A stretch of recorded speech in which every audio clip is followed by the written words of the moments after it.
எவ்வளோ பெரிய கஷ்டமான சூழ்நிலையும் சந்தோஷமா மாத்திக்க தெரிந்த ஒரு அருமையான ராசி அப்படின்னு இந்த சிம்ம ராசி என்பர்களை சொல்லலாம். ஏன்னா இங்க ஆட்சியாக வந்து அமரக்கூடிய கிரகம் அப்படின்னு பார்த்தீங்கன்னா சூரியன்.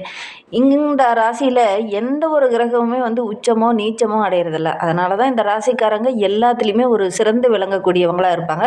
எப்பவுமே தனக்குன்னு ஒரு லட்சியம் வச்சிருப்பாங்க. அந்த குறிக்கோள் அடையறதுக்கு ரொம்ப பாடுபடக்கூடியவங்களா இந்த சிம்மராசி என்பர்கள் இருப்பாங்க அப்படின்னே சொல்லலாம். ராசியில மகம் 1, 2, 3, 4 பாதம், பூரம் 1, 2, 3, 4 பாதம், உத்திரம் 1ஆம் பாதம்லாம் இந்த சிம்ம ராசியில் அடங்கும். இந்த சிம்ம ராசி அப்படிங்கிறது ஒரு ஸ்திர ராசி. இவங்களுடைய ராசி சின்னம் பார்த்தீங்கன்னா சிங்கம். அதனால அந்த கம்பீரம், அந்த கம்பீரமான பேச்சு இதெல்லாம் இந்த சிம்மராசி என்பவர்கிட்ட இயல்பாகவே வரும். தாங்கிட்ட நெருங்கி பழகிறதுக்கு அதிக வாய்ப்பு தர மாட்டாங்க இந்த சிம்மராசி என்பர்கள். எப்பவுமே அந்த ஒரு தலைமை பொறுப்போடு இருக்கக்கூடியவங்க தான். ஆனால் அதிகமாக பார்த்தீங்கன்னா யாரையும் அவ்வளோ சீக்கிரம் நம்ப மாட்டாங்க. ஆனால் நிறைய பேர் வந்து இவங்க நம்பி ஏமாந்துருப்பாங்க. அதனால தான் நிறைய பேர்த்து மேலே பார்த்திங்கன்னா கொஞ்சம் டக்குன்னு நம்ப மாட்டாங்க. கொஞ்சம் அலசி ஆராயக்கூடியவங்களா இருப்பாங்க. குடும்பத்தின் மீது அதிக பாசம் பற்று வைத்திருக்கக்கூடியவங்களா அந்த சிம்மராசி என்பர்கள் இருப்பாங்க. சமுதாயத்தில்னு இவங்களுக்குன்னு ஒரு தனி மதிப்பு மரியாதை இதெல்லாம் கிடைக்கும்.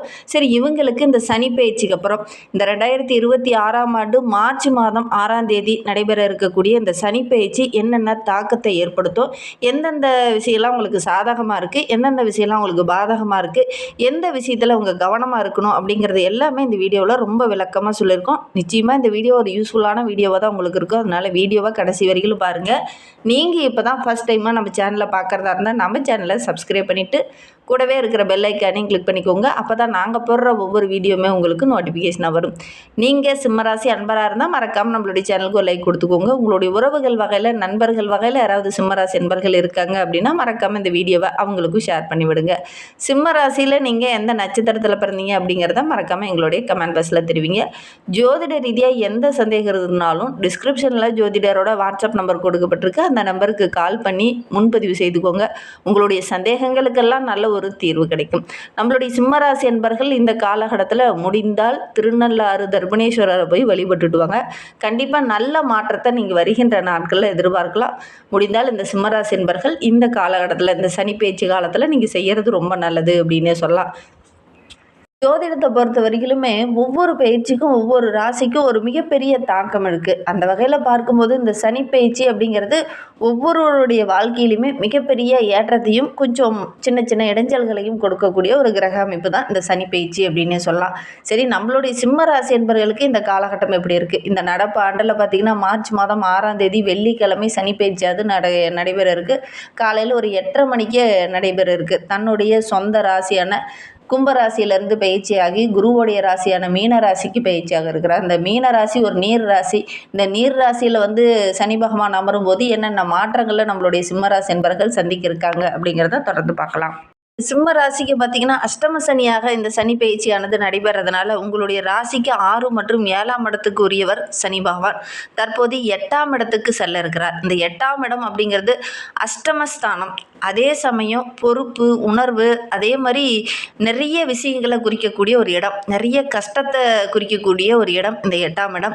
அந்த இடத்துல வந்து சனி பயிற்சியானது நடைபெற்று இருக்கிறதுனால நம்மளுடைய சிம்ம ராசி என்பர்கள் பணி இடத்துல கொஞ்சம் கவனமாக இருக்கணும். வேலை செய்கிற இடத்துல சின்ன சின்ன இடைஞ்சல்கள் வரலாம், வேலைப்பளு கொஞ்சம் அதிகமாக இருக்கலாம், மேலதிகாரிகளால் சின்ன சின்ன தொந்தரவுகள் வரலாம். கொஞ்சம் கவனமாக இருக்கணும். தேவையற்ற டென்ஷன் இந்த காலகட்டத்தில் நம்மளுடைய சிம்மராசி என்பவர்களுக்கு வர்ற மாதிரி இருக்கும். வேலை செய்கிற இடத்துலையும் சரி, வீட்லேயுமே சரி, கொஞ்சம் டென்ஷன் அதிகமாகக்கூடிய ஒரு சூழ்நிலையில் இருக்குது. இடமாற்றம் இந்த காலகட்டத்தில் ஏற்படும். ஒரு சிலருக்கு பதவி உயர்வு, ஊதிய உயர்வு இதெல்லாம் டக்குன்னு கிடைக்குன்னு நினைப்பீங்க. அது கொஞ்சம் தாமதமாக கிடைக்கும். எல்லா விஷயத்துலையுமே இந்த சிம்மராசி என்பவர்கள் இந்த சனி பயிற்சிக்கு அப்புறம் ரொம்ப நிதானமாகவும் பொறுமையாகவும் தான் இருக்கணும். ஒவ்வொரு விஷயத்துலையுமே கொஞ்சம் புத்திசாலித்தனமாக இந்த காலகட்டத்தில் செயல்பட்டீங்க அப்படின்னா பெரிய பாதிப்பு எதுவும் ஏற்படாது. இருந்தாலும் ஆரோக்கிய ரீதியாகவும் சரி, வேலை ரீதியாகவும் சரி, கொஞ்சம் பொறுப்புணர்வோடு இந்த காலகட்டத்தில் இருங்க. இந்த வேலையை இந்த டைமில் முடிக்கணும் அப்படின்னா அதற்காக கொஞ்சம் அதிகமாக உழைப்பை போடுற மாதிரி ஒரு சூழ்நிலை இந்த காலகட்டத்தில் ஏற்படும். கொஞ்சம் இறுக்கமான சூழ்நிலை தான். அதை எப்படி கொண்டுட்டு போகணுமோ அதற்கு தகுந்தார் மாதிரி இந்த காலகட்டத்தில் இந்த சிம்மராசி என்பர்கள் கொண்டுட்டு போனீங்க அப்படின்னா கண்டிப்பாக நல்ல ஒரு மாற்றத்தை நீங்கள் எதிர்பார்க்கலாம் அப்படின்னு சொல்லலாம். வாழ்க்கை துணைக்கிட்ட பேசும்போது கூட அவங்களுடைய வார்த்தைக்கு கொஞ்சம் மதிப்பளிக்கிறது, அவங்க கூட பேசும்போது வாக்குவாதத்தை பெருசாகிற மாதிரி இருந்ததுன்னா கொஞ்சம் விட்டு கொடுத்து அனுசரணையாக போகிறது, சுபகாரியங்களில் அதாவது நடைபெற போகுது அப்படின்னா அதெல்லாம் கொஞ்சம் கண்ணும் கருத்துமாக இருக்கிறது. கர்ப்பிணி பெண்கள் இந்த காலகட்டத்தில் கொஞ்சம் கூடுதல் கவனத்தோடு இருக்கணும். இந்த சிம்மராசி என்பர்கள் ஒரு சிலருக்கு ஆரோக்கிய ரீதியாக சின்ன சின்ன தொந்தரவுகள் வரதுக்கான சூழல் இருக்குது. ஒரு சிலருக்கு நரம்பு சம்மந்தமான பிரச்சனை, முதுகு தண்டுவட சம்மந்தமான பிரச்சனை, இந்த உபாதைகள்லாம் வரத்துக்கான ஒரு சூழ்நிலை இருக்குது. கவனமாக இருக்கிறது நல்லது. முடிந்தால் ஒரு முறை திருநள்ளாறு தர்பணேஸ்வரரை போய் வழிபட்டுட்டு வாங்க. அல்லது அங்கே போக முடியல அப்படிங்கிறவங்க காலஸ்ரீ போய் சென்று ஒரு முறை வழிபட்டு விடுவாங்க. எடுக்கிற காரியங்கள்லாம் உங்களுக்கு வெற்றியாக அமையணும் அப்படின்னா, அந்த காரிய சித்தி கிடைக்கணும் அப்படின்னா காலஸ்ரீ சென்றுட்டு வாங்க. கண்டிப்பாக உங்களுடைய வாழ்க்கையில் நல்ல ஒரு மாற்றத்தை நீங்கள் எதிர்பார்க்கலாம் அப்படின்னே சொல்லலாம். நீங்கள் ஏற்கனவே காலஸ்ரீ போயிருக்கீங்களா அப்படிங்கிறத மறக்காமல் இந்த சிம்மராசி என்பர்கள் இந்த வீடியோவை பார்த்துட்ருக்கீங்க அப்படின்னா தெரிவிங்க. சரி, இந்த சிம்மராசி என்பர்களுக்கு இந்த மார்ச் மாதம் எப்படி இருக்குது, என்னென்ன மாற்றங்களை தரப்போகுது, எந்த விஷயத்தெல்லாம் உங்கள் கவனமாக இருக்கணும் அப்படிங்கிறத பார்க்கலாம். இந்த மார்ச் மாதம் அப்படிங்கிறது நல்ல ஒரு சவால்களை சந்திக்கக்கூடிய ஒரு மாதமாக தான் அமைந்திருக்கு. ஏன்னா நிதிஸ்தானமான 11ஆம் வீட்டில் குரு பாதுகாப்பாக இருக்கிறார் அப்படின்னா கூட, பணப்புழக்கத்தை அதிகப்படுத்துவார் அப்படின்னா கூட, கலஸ்தரஸ்தானமான 7ஆம் வீட்டில் ஆயுள் ஸ்தானம், 8ஆம் வீடு பார்த்திங்கன்னா கடுமையான கிரகங்களுடைய தாக்குதல் அங்கே நிறைய இருக்குது. பெரும்பாலான கூட்டு கிரகங்களுடைய சேர்க்கை அங்கே இருக்கும்போது சின்ன சின்ன இடைஞ்சல்கள் கொஞ்சம் வரும். 7ஆம் வீட்டில் செவ்வாய் ராகு கூட்டு சேர்க்கை இருக்கிறதுனால கொஞ்சம் ஏற்ற இறக்கமான சூழ்நிலை தான் நம்மளுடைய சிம்மராசி என்பர்களுக்கு அப்படின்னு சொல்லலாம். வாழ்க்கை துணைக்கூட பேசும்போது கொஞ்சம் விட்டு கொடுத்து அனுசரணையாக பேசணும். நியாயமற்ற விஷயத்துக்காக கொஞ்சம் வாதாடுவாங்க, அதை கொஞ்சம் உணராமல் நீங்கள் செயல்படுவீங்க. அதனால் ஒரு சின்ன சின்ன இடைஞ்சல்கள் இந்த காலகட்டத்தில் சிம்மராசி என்பர்களுக்கு வரும். அதனால் கொஞ்சம் விட்டு கொடுத்து அனுசரணையாக போகிறது ரொம்ப நல்லது அப்படின்னே சொல்லலாம். அதே மாதிரி உங்களுடைய ராசி அதிபதியான சூரியன் மார்ச் மாதம் 15ஆம் தேதியோ அன்றையிலிருந்தே பார்த்திங்கன்னா சனியோடு சேர்ந்து இணைந்து செல்லக்கூடிய ஒரு காலகட்டம். அந்த 8ஆம் வீட்டுக்குள்ளே நுழையும் போது வேகம் கொஞ்சம் குறையிற மாதிரி ஒரு சூழ்நிலை நம்மளுடைய சிம்மராசி என்பர்களுக்கு ஏற்படும். ஆரோக்கிய ரீதியாக சின்ன சின்ன தொந்தரவுகள் வரும். வண்டி வாகனத்தினால கூட சின்ன சின்ன இடைஞ்சல்கள் வரலாம். தைரியமாக முடிவெடுக்கக்கூடிய நீங்கள் கொஞ்சம் தாமதம் காட்டுவீங்க, கொஞ்சம் தள்ளி போடலாம் அப்படிங்கிற மாதிரி கொஞ்சம் சூழ்நிலையில் இந்த காலகட்டத்தில் ஏற்படும். பிழை திருத்தங்கள் ஏற்படும். வேலையில் கூட கரெக்டாக செயல்பட முடியாத ஒரு சூழ்நிலை ஏற்படும். வியூகங்கள் கொஞ்சம் குறைஞ்ச மாதிரி ஒரு சூழ்நிலையில் இந்த காலகட்டத்தில் இந்த சிம்மராசி என்பர்களுக்கு ஏற்படும் அப்படின்னே சொல்லலாம். கொஞ்சம் கவனமாக செயல்படக்கூடிய ஒரு மாதமாக தான் இந்த மார்ச் மாதம் இந்த சிம்மராசி என்பர்களுக்கு அமைந்திருக்கு அப்படின்னே சொல்லலாம். செவ்வாய் யோகக்காரகன் 7ஆம் வீட்டில் கும்பராசியில் அமர்ந்திருக்கிறார். வியாபாரத்தில் கொஞ்சம் வாக்குவாதங்கள் வரத்துக்கான ஒரு சூழ்நிலை இருக்குது. திருமணமானவங்க கணவன் மனைவிக்கிடையே சின்ன சின்ன வாக்குவாதங்கள், சண்டை சச்சரவுகள்லாம் வரத்துக்கான சூழ்நிலை இருக்குது. கவனமாக இருக்கணும்.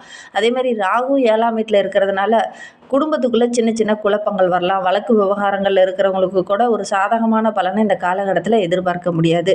சுக்கிரன் 8ஆம் வீட்டில் இருக்கும்போது திடீர்னு அதிர்ஷ்ட வாய்ப்புகள் தேடி வரும். அதே மாதிரி உங்களுடைய உறவுகள் வகையில் ஏதாவது ஒரு நன்மை கிடைக்கக்கூடிய ஒரு யோகம் இந்த சுக்கிரன் 8ஆம் வீட்டில் இருக்கும்போது ஒரு சில நன்மைகள் நம்மளுடைய சிம்மராசி என்பர்களுக்கு கிடைக்கும் அப்படின்னு சொல்லலாம்.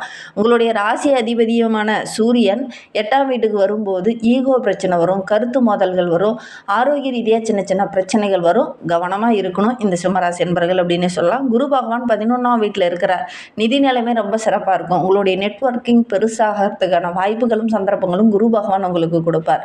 அதனால் நல்ல ஒரு மேன்மையை எதிர்பார்க்கலாம். நிதி அப்பப்போ கிடைத்தாலும் கூட ஒரு பக்கம் செலவுகள் உங்களுக்கு வர்றதுக்கான சாத்தியக்கூறு அதிகமாக இருக்குது. வருமானம் ஓரளவுக்கு கிடைத்தாலும் கூட அதை கரெக்டாக நம்ம கையில் தக்க வச்சுக்க முடியாத ஒரு சூழ்நிலை இந்த காலகட்டத்தில் இந்த சிம்மராசி என்பர்களுக்கு ஏற்படும் அப்படின்னே சொல்லலாம்.